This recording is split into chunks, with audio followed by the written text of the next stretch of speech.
Hey, if I told you you had a story that I wanted to hear, would you tell it? Better yet, would you tell everybody else so that you could help someone else? Hi there, I'm Christine, and I believe everyone has a story. Well, multiple stories, but one story that changes your life forever, or one that you were born into, and that's just the way you are. So here I have a special guest, Ernie, but before that, I'm going to tell you who I am if you don't know who I am. I'm Christine, and I have a story. Well, the story that changed my life. And I don't say it for you to feel sorry for me. Rather, I show you I lived my life to the fullest in memory of my daughter, Nicole. At the age of 17, we were in a car accident and she passed away. But I think she's the reason why I do what I do, because I believe everyone has a story that can help everyone. So with that being said, today I am going to introduce Ernie. And to get into the introduction, I'm going to share with you trust. Trust is something that is really hard to find. And once you have it, you hold on to it, right? But what about when you're out driving around and just enjoying your life like you do on the weekends or even on your day off or a vacation day, right? Whether you're riding a motorcycle, a car, a bicycle, or just walking down the street, we're hoping and trusting that the people that are riding around us are doing just what we would hope them to be doing, paying attention to us. There are so many distractions, whether it's texting, impairments, distractions with kids, there's all kinds of things. So with that being said, today I'm going to introduce to you Ernie Lizarraga. And Ernie actually was in a motorcycle accident March 25th, 2010. And before that, he was actually a fire captain, paramedic, and the station number was again? 54. 54. So let me introduce you to Ernie. How are you today? I'm doing pretty good. I am so glad to sit here with you. Oh, thank you. All right, so let me tell you, tell me a little bit about yourself prior to the accident. Well, before the accident, I was a captain paramedic with the Phoenix Fire Department. Okay. I was also a safety officer, a talks paramedic, a certified Spanish speaker, and fitness and health trainer at the academy, teaching the recruits health and fitness. I see all these certificates that you had shared with me. You have Homeland Security. Tell me a little bit about Homeland Security. Well, Homeland Security back then, you started out with pretty much a state where at the time being invaded by people from other countries. Mm-hmm. And Homeland Security was set up to monitor the people coming in to the state. What was your duty? Well, I would go on calls and into people's houses, medical calls. I would kind of keep track of who the people were on there for. Because a lot of people would call the fire department for every type of emergency. And I'd walk in the house, I'd be there for a while. You know, when we have something that comes up, the first thing I think we do, we think of 911, and there's a lot of non-emergency situations. And then those of you who understand who a first responder is, there's a lot of responsibilities and a lot of training you have to go through so you can understand someone else's situation that you probably haven't even dealt with in your own personal life. Is that right? Yeah. Well, yeah, like I said, we're going to people's houses, and I worked a lot years in Maryville. There's a big Spanish community there where no one speaks English. Oh, okay. So I'd be the only guy in my whole crew that understood what they're saying. That's important too, because there's a speech, understand? Very much. Oh, okay. Language barriers for sure. And then you have this one here, National Registry of Emergency Medical Technician. Yeah, that's my paramedic certification. Okay. I got certified in October 1990 as a paramedic. Now, when did you become a fireman? I got out of the Army in June of 1985, and in 1986, in August, I got hired by the Scottsdale Fire Department. Back then, it was Rural Metro. Is that what? Yeah, I do remember that. I've been here since 1987. I worked for them for 2 years, and I got hired with Phoenix. Okay. Is that what you wanted to do when you came out of the... I just need a job. Oh. My wife is pregnant. I need a job. Well, I'm glad you stayed as that, because there's a lot of us who need firemen who needed a job. And then here's the Special Operations. What is that? Okay. A lot of times people run into problems where regular firefighters can't reach them. And special operations is like sometimes people go rappelling. Oh. And they get stuck about 100 feet up in the air. Well, I was trained me and people, all the firefighters, were trained to climb up there, hook up ropes, and bring them down. Or else go up to the mountaintop, set them up in what's called a gurney, and a helicopter comes and lowers the rope, hook the gurney up to the helicopter, and we climb on the rope, and the helicopter lifts up the mountain and onto a parking lot. You know, you give that story, Ernie. I don't know if you know this about me. I don't know if a lot of other people do, but I was actually a first responder volunteer for the Yavapai County in 2016 when I had moved away from the valley for a little bit. And actually someone had done just that. And it was my first day as a volunteer. And I was like, what? This is crazy. So I commend all of those first responders out there, because it's a dangerous thing to get someone out of a sticky situation, especially life-threatening. Especially hanging at the bottom of a gurney and a helicopter lifting you up. You're hundreds of feet up in the air. I saw all of that. So yeah, yes, thank you. Thank you for doing what you do for just the job, as you mentioned, but now it's much more. Now you have some great stories. And then safety already explains itself. And then this last one, and then we'll get into the story. What's the FEMA? Now, FEMA in every state, there's the group that is, and Phoenix, we're called Arizona Task Force 1. And what we're for, we get dispatched to other places in the country where there's a disaster. Like, for instance, when Hurricane Katrina went to a certain state, complete disaster, we're there for almost 2 months. So you go wherever the need is. Where the big disaster is, yeah. Okay. Is this something you sign up for? I mean, yes, you volunteer for it. You do volunteer for it. Okay. Go through a lot of testing. With FEMA, I was part of the medical team. Okay. Me, 3 other paramedics, and 2 doctors. Okay. Yeah, we've had some disasters for sure where it requires for us to have some people come and take care of us. Especially Hurricane Katrina. Yes, I think that affected everybody. Because everybody left town, the police, the paramedics, everybody left town. Yeah, that changed. Left the people stranded. That was New Orleans. Yeah, yeah, exactly. Now they're rebuilding all of that, and it's been, some years have gone by, but I'm glad to hear that.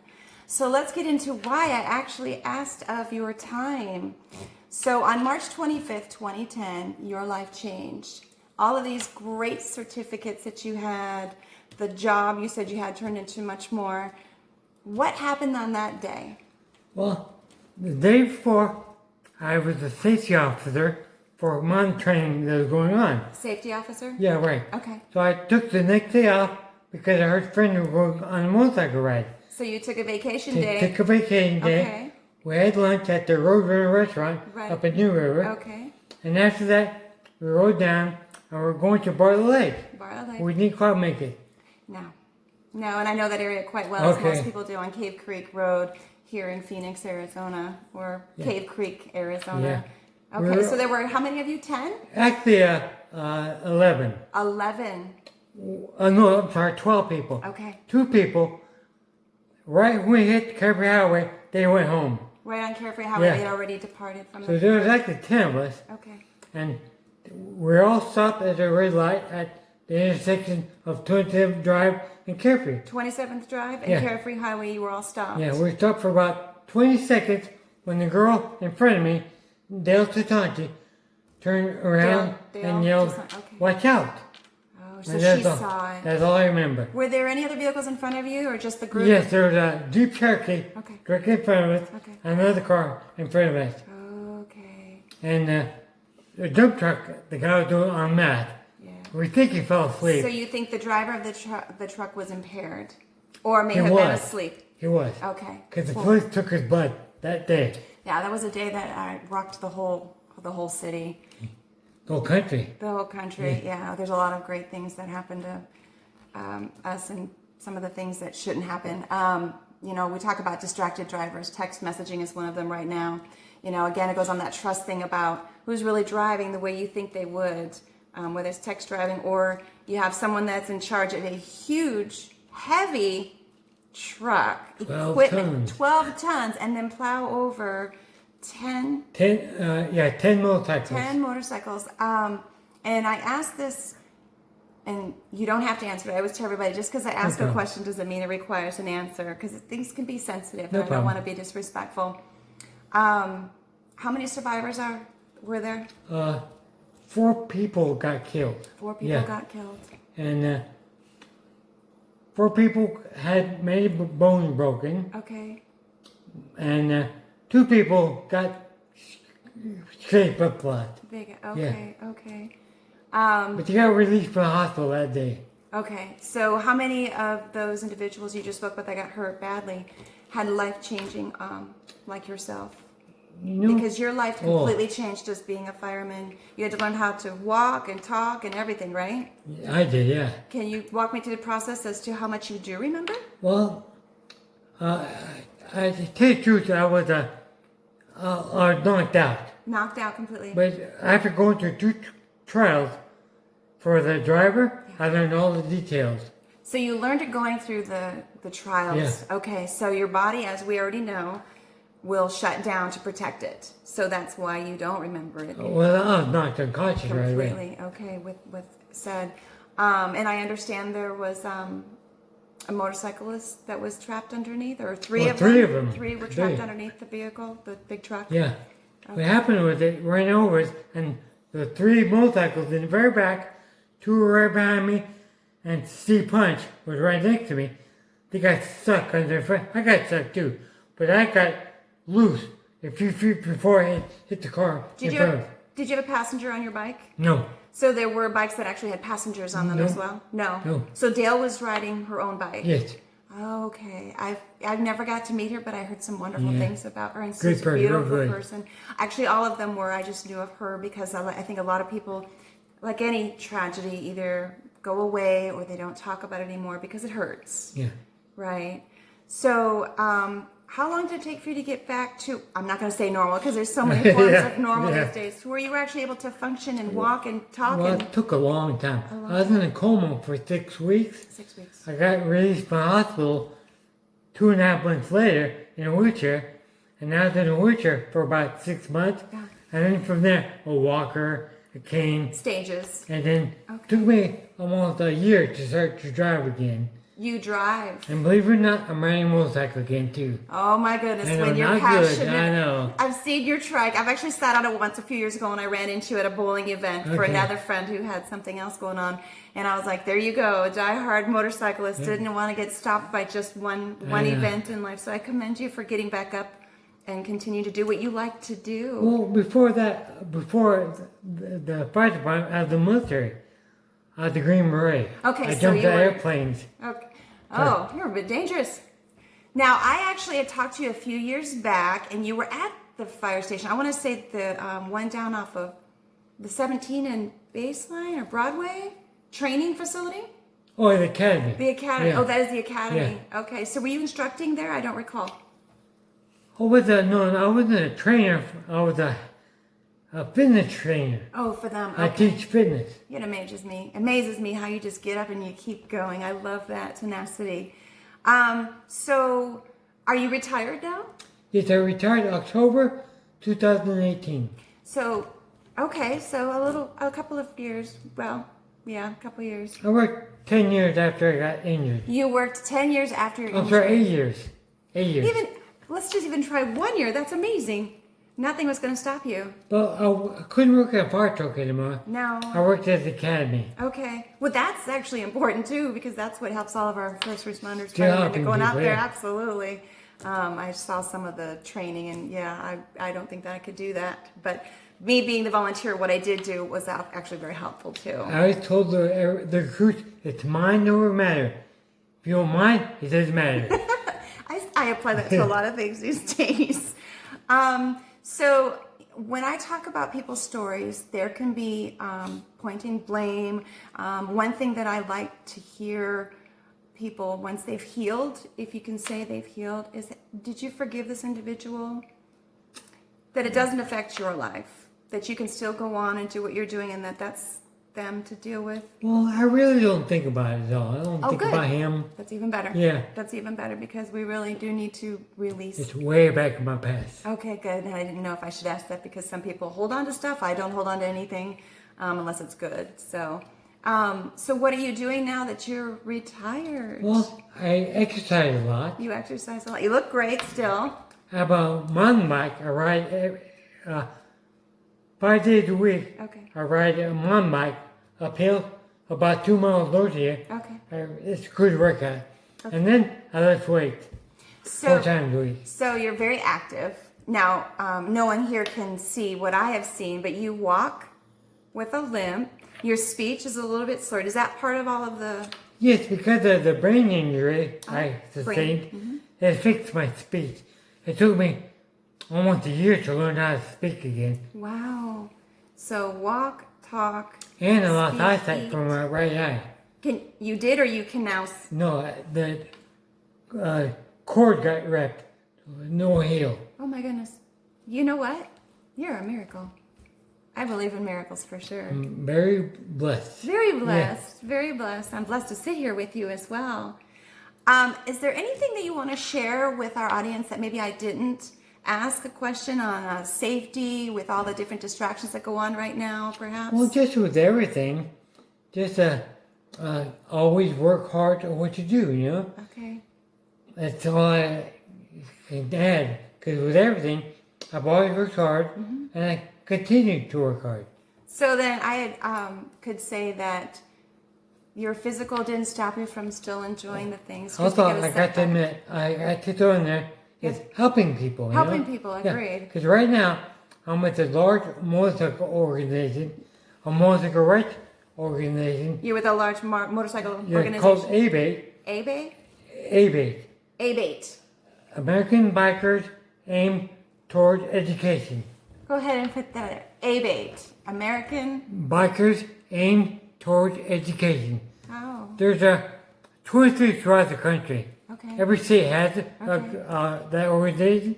Well, in my part with the group, I'm their safety officer. Well, go figure with all these certifications to be a part of the safety of it, as well as your own story, which is amazing.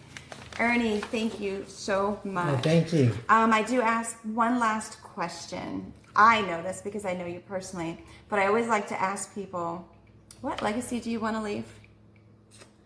Well, first of all, I'm husband.